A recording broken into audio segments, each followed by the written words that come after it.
All right. I'm here with my co-host, Ton. Hey, how you doing? Hey, how's it going? And now, do you say ton? Yep, like 2,000 pounds. Okay, all right. My How's it name going? is actually Justin, but it's spelled Juston, and ever since Okay. Dustin Oh, I met me, see. he Okay. called me. He's been calling me Ton, so Okay, well, that works. yeah, I guess. Okay. Well, we'll get started kind of at the beginning and ask you the pretty standard question of how you got started in acting. Yeah, I suppose I started in acting really early in the church.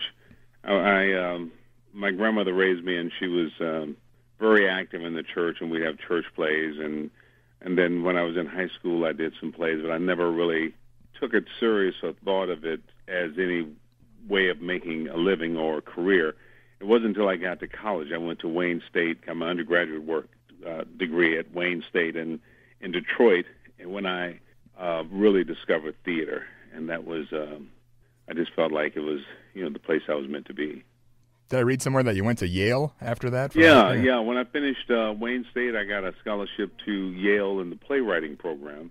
But while I was there, I did a lot of acting at the Yale Repertory and a couple other theaters around New Haven there. And then I left in '74, I think it was, to do a movie with Gordon Parks shooting in Texas. That was starting the same time my second year at Yale was going to start. So I took the movie, and my then wife had gone to the University of Minnesota to get her doctorate. And I went there to try to save that marriage. Didn't work very well, but and I went to the University of Minnesota.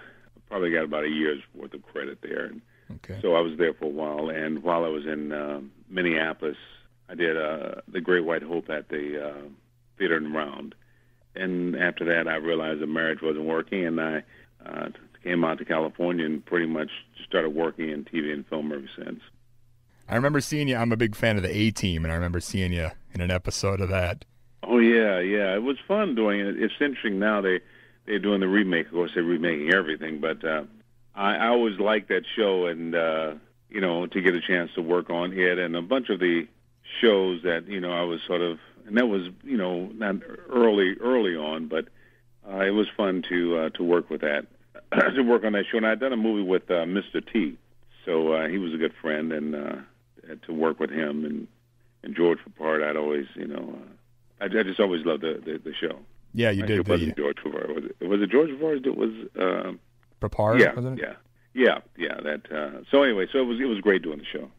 So you and Mr. T are old pals then, or? Well, it's interesting in this business because you work with people and you form a bond and you're really close for the time that you work. We did a movie called Penitentiary 2. Yep. And then when the movie's over, we make this pledge to have lunch or breakfast or whatever, and you never see the person again until you work together again. So when you say you're good friends, it means that, yeah, we work together, and I've never been to his house for dinner, and he's never been to mine. So in that sense, we're really good friends. I really like him a lot.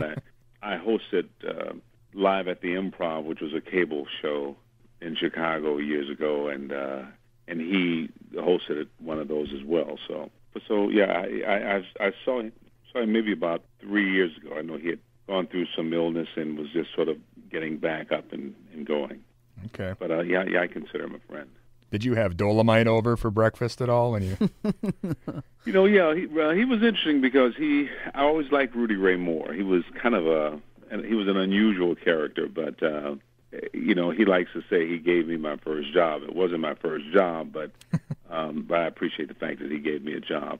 And he was also very proud that he didn't wait around for people to cast him in movies and give him a job, that he created his own, which is true. So he was a hard-working man, but and very, very unique. But I always liked him. But no, he's never been over to dinner, though.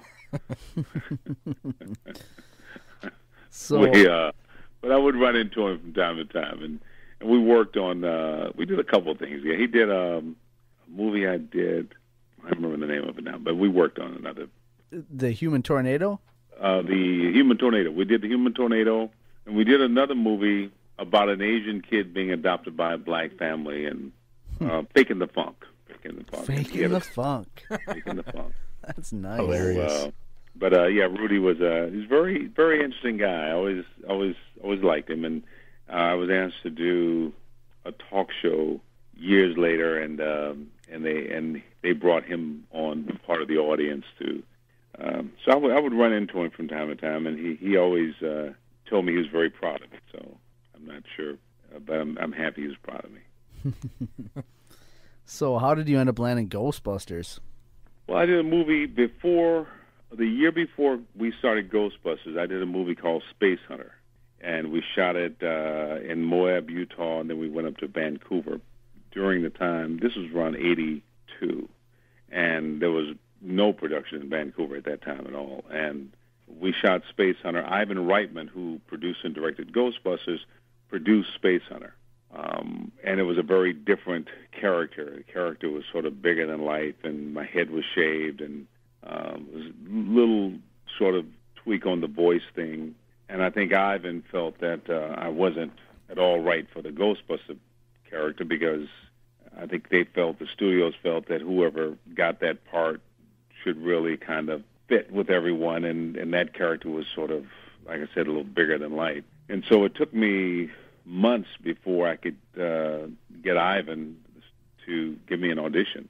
But when I auditioned for the part, I think I was funny. They laughed, but they had me come back. I think I did maybe 4 screen tests before they finally gave me the part.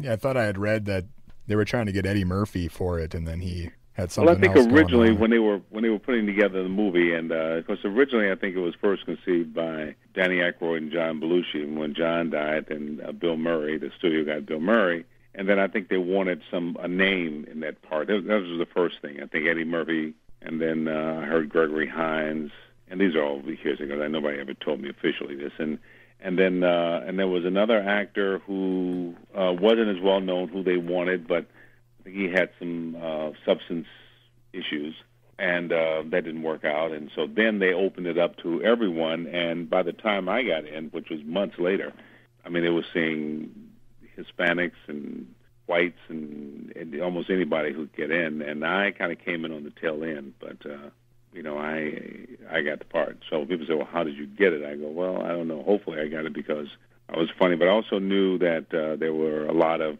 in this business, especially with the big studio movies, there's a lot of, politics and a lot of, and I had no clout, still don't really. And, but for whatever reason, it worked out. You got it the real way. You got it the hard working man way. Yeah, you got to go in and you just got to convince them that you're the best guy. And then, of course, not having that clout, when we finished the movie, even before we finished the movie, before we started shooting, the script changed, the part was cut way down. It was a real frustrating experience. And so when a lot of people say, oh, wasn't it so much fun? I go, yeah, it was fun in a lot of ways, but it was also very frustrating. And then when the movie came out, I wasn't sort of included in that promotion in terms of the first poster didn't include the character, the nameplate. It was just a lot of stuff, and yet I knew enough not to take a lot of stuff personal because, as the old saying goes, it's just business, and unless there's a reason for people to give you any concessions, they don't do it. I mean, this is Hollywood. It's not about friendship. It's about Bill, Danny, Harold, those guys had all been on Saturday Night Live. They had been in Second City, so they were kind of like family. And I was really, not a part of anything. Ivan Reitman, I think, had produced them on Broadway. Had something to do with the early days in their development. And Ivan had produced Stripes and, Animal House, and he had worked with them. So they had all worked together. They were all very close. And so for me to somehow, it's been great. I hope to get sort of an equal sort of participation. The reality was something very, very different.